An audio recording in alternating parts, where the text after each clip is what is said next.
Hello everyone. देखिए friends, यह है कक्षा 10 का विज्ञान का पेपर अर्धवार्षिक परीक्षा का है। ये देखिए 20 नंबर के आपको मिलेंगे ऑब्जेक्टिव क्वेश्चन, वो 50 नंबर के आपको मिलेंगे क्वेश्चन आंसर। देखिए किस तरीके से आपको पेपर सोल्व करना वो देखिए। तो शुरू में ही आपको ये 20 नंबर के ऑब्जेक्टिव क्वेश्चन दिखाए गए हैं और एमआर शीट के अंदर आपको ये फिल करने हैं। पहला क्वेश्चन दे रखा है, देखिए ये सारे क्वेश्चन आप तैयार कर लेना जो 20 नंबर के ऑब्जेक्टिव क्वेश्चन आए हैं ये वाले। ओके, 20 के 20 आपको याद होने चाहिए। तो पहला क्वेश्चन क्या है इसको समझते हैं। देखिए, प्रकाश का वेग निम्न किस माध्यम में सबसे अधिक होता है? तो निम्न में से किस माध्यम में सबसे ज्यादा होगा? जल में होगा, हीरे में होगा, कांच में होगा या तारपीन के तेल में होगा? तो सबसे ज्यादा जो प्रकाश चलेगा इन चारों में वो चलेगा जल के अंदर, क्योंकि इसकी स्पीड होती है जल के अंदर 2.25 × 10⁸ मीटर पर सेकेंड। ओके, मतलब वायु से थोड़ी सी कम होती है। वायु में 3 होता है इसकी जगह, इसमें दे रखा 2.25। दूसरा क्वेश्चन पढ़ें, निम्न में से किसके सामने रखी वस्तु का प्रतिबिंब सदैव सीधा, आभासी तथा छोटा बनता है? तो याद रखें, छोटा जो बनाता है वो बनाता है अवतल लेंस। याद रखें अवतल लेंस, इसका बी वाला करेक्ट होगा। तीसरा क्वेश्चन समझे, तीसरा क्या है कि स्वस्थ आंख के लिए स्पष्ट दृष्टि की न्यूनतम दूरी कितनी होती है? तो याद रखें काफी बार पूछा गया है, स्वस्थ आंख के लिए स्पष्ट दृष्टि की न्यूनतम दूरी होती है 25 सेंटीमीटर। इसका पहला वाला करेक्ट हो जाएगा। चौथा क्वेश्चन पढ़ें कि निकट दृष्टि दोष के निवारण के लिए चश्मे में प्रयुक्त करना चाहिए। अगर किसी को निकट दृष्टि दोष है तो उसे क्या चाहिए? उसे चाहिए अवतल लेंस। याद रखें अवतल लेंस की जरूरत पड़ती है। और पांचवा क्वेश्चन है कि अंतरिक्ष यात्रियों को आकाश दिखाई देता है। अगर कोई पृथ्वी को छोड़ के आकाश में चला गया, मतलब अंतरिक्ष में चला गया, तो वहां पे वायुमंडल नहीं होगा। जब वायुमंडल नहीं होगा तो वहां पे प्रकाश का प्रकीर्णन नहीं होगा, तो वो क्या दिखाई देगा? आसमान कैसे दिखाई देगा? काला सा दिखाई देगा। याद रखें काला दिखाई देगा। छठा क्वेश्चन पढ़ें, देखिए काफी बार आ चुका छठा क्वेश्चन कि विद्युत धारा का एसआई मात्रक क्या होता है? तो विद्युत धारा का जो एसआई मात्रक है वो होता है एम्पियर। याद रखें एम्पियर होता है। ओके, और देखिए किस टाइप के इसमें क्वेश्चन आ रखे हैं वो सब आपको दिखाए जाएंगे विद सॉल्यूशन के साथ। और सातवां क्वेश्चन है कि एक अश्व शक्ति बराबर होती है? तो याद रखें 746 वाट के। ओके, 746 वाट के बराबर होती है एक अश्व शक्ति। ओके, 1 HP जो होता है। ये थे फिजिक्स के क्वेश्चन। अब आते हैं खंड नंबर ख में। देखिए 8वां क्वेश्चन है कि शुद्ध वायु जो होती है वो क्या होती है? एक समांगी मिश्रण होता है धातुओं का। देखिए धातु तो होंगे नहीं, वायु कोई धातु थोड़ी ना होती है। यौगिकों का मिश्रण होता है, हाँ, क्योंकि इसमें ऑक्सीजन, नाइट्रोजन इस तरह की गैसें होती हैं, तो यौगिकों का मिश्रण होता है, उसको यौगिक कहते हैं। 9वां क्वेश्चन क्या है कि वह प्रक्रिया जिसके कारण चांदी के ऊपर काली परत व तावे के ऊपर हरी परत चढ़ जाती है? तो याद रखें वो कहलाती है संक्षारण। क्या कहलाती है फ्रेंड्स? संक्षारण, मतलब जंगाल आती है इस क्रिया के दौरान। ओके, पढ़ सकते हैं, पहले वाले चैप्टर में क्वेश्चन रखा है इसका पूरा, संक्षारण कहते किसे हैं। 10वां क्वेश्चन है क्या है कि 1 बिलियन लाल लिटमस को नीला कर देता है? तो याद रखें लाल लिटमस को, किसको? लाल को क्या कर रहा है? ये नीला कर रहा है। तो पीएच मान 7 से ज्यादा होना चाहिए। तो इसका पीएच मान संभव होगा, 1 तो नहीं होगा, 3 भी नहीं होगा, 6 भी नहीं होगा, 7 से ज्यादा कौन सा वाला? डी वाला ऑप्शन है, मतलब 8वां इसका करेक्ट हो जाएगा, मतलब 8 इसका करेक्ट आंसर है। अगर इसकी जगह 9 होता तो भी सही हो जाता। ओके, याद रखें इस बात को, अगर 7 से ज्यादा है तो वह लाल लिटमस को नीला कर देता है। और 11वां क्वेश्चन क्या है कि कैल्शियम फास्फेट का सूत्र क्या है? तो याद रखें कैल्शियम फास्फेट का जो सूत्र है वह है आपका CA3PO4 का होल ट्वाइस। इसका सी वाला करेक्ट है, याद रखें सी वाला करेक्ट है, CA3PO4 का होल ट्वाइस। ओके, यही फॉर्मूला इसका बनकर आएगा। अगला है सामान्य ताप तथा दाब में द्रव के रूप में पाई जाने वाली अधातु है। देखिए क्लोरीन, फ्लोरीन, आयोडीन, इसमें से ऐसी कौन सी अधातु है जो द्रव के रूप में पाई जाती है? द्रव के तरल अवस्था में पाई जाती है। तो याद रखें ब्रोमीन। क्या पाई जाती है? Br।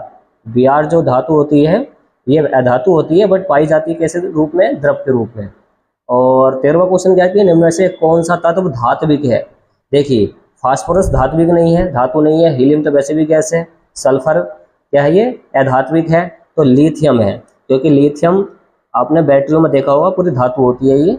तो लिथियम क्या है? एक धात्विक यौगिक है या तत्व है कह सकते हैं। खंड नंबर ग में ये आ रखे हैं, देखिए बायोलॉजी से क्वेश्चन। तो क्वेश्चन नंबर 14 क्या है कि ट्रिप्सिन एंजाइम क्रिया करता है? तो याद रखें जो ट्रिप्सिन एंजाइम होता है ये किस पर काम करता है? प्रोटीन पर, स्टार्च पर, वसा पर, या लवणों पर? तो याद रखें प्रोटीन पर काम करता है। अगर आप प्रोटीन खाते हैं तो ट्रिप्सिन एंजाइम उसको पचाएगा, याद रखें इस बात को।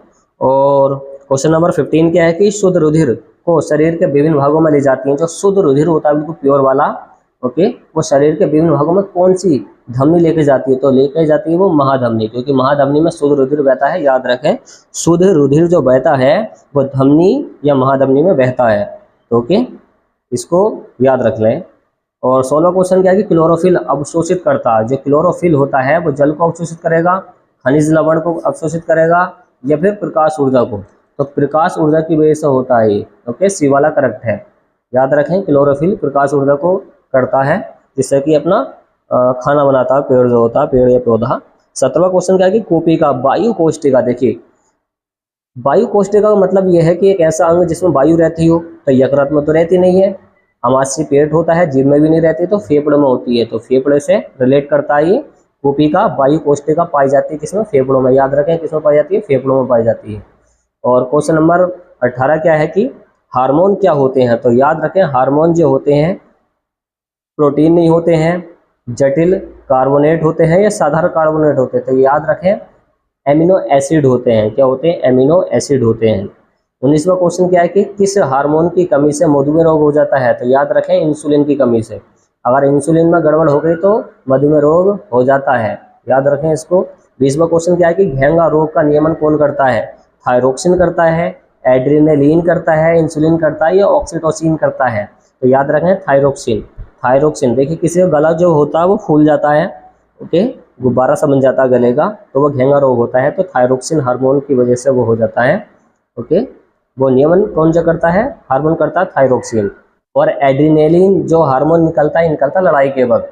और इंसुलिन से अभी बताया था, हार्मोन्स क्या होता है, इससे मधुमेह रोग होता है। और ऑक्सीटोसिन निकलता है जब लेडीज़ को बच्चा पैदा होता है, तब उसका दर्द कम करने के लिए, या फिर स्तनों में दूध बनाने के लिए ऑक्सीटोसिन निकलता है, हार्मोन निकलता है उस टाइम पे ही।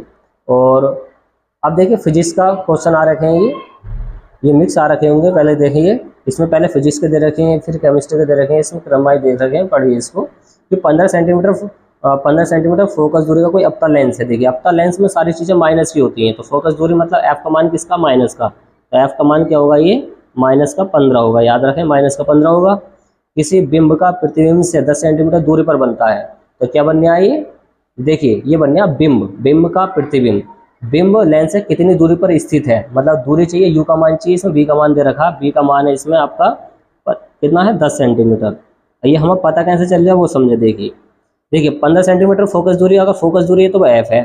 अब तो लेंस किसी बिंब का प्रतिबिंब से 10 सेंटीमीटर, देखिए बिंब होती है वस्तु, वस्तु का प्रतिबिंब, जहाँ पर कहते हैं प्रतिबिंब, और प्रतिबिंब क्या होता है? बी होता है। इस वजह से हमें बी का मान पता चल गया है।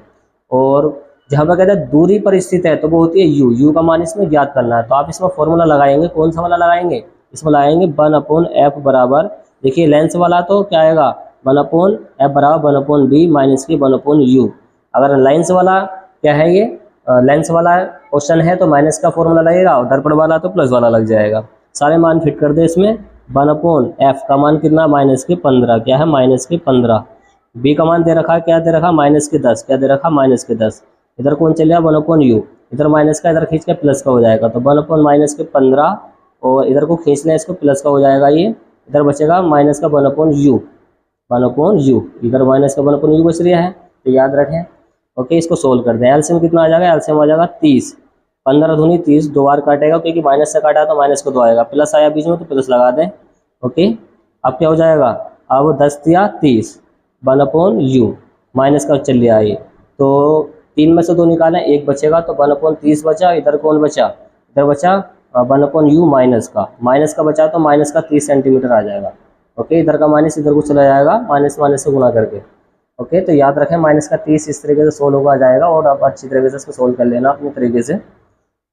तो 30 सेंटीमीटर बन जाएगा, इसके 30 सेंटीमीटर की दूरी पर रखा जाएगा इसको। और नेक्स्ट वाला क्वेश्चन है कि स्नेल का अपवर्तन संबंधी नियम बताइए। तो अपवर्तन संबंधी नियम आपने पढ़ा होगा, sine I upon sine R, sine I upon sine R बराबर क्या होता है फ्रेंड्स? एन होता है।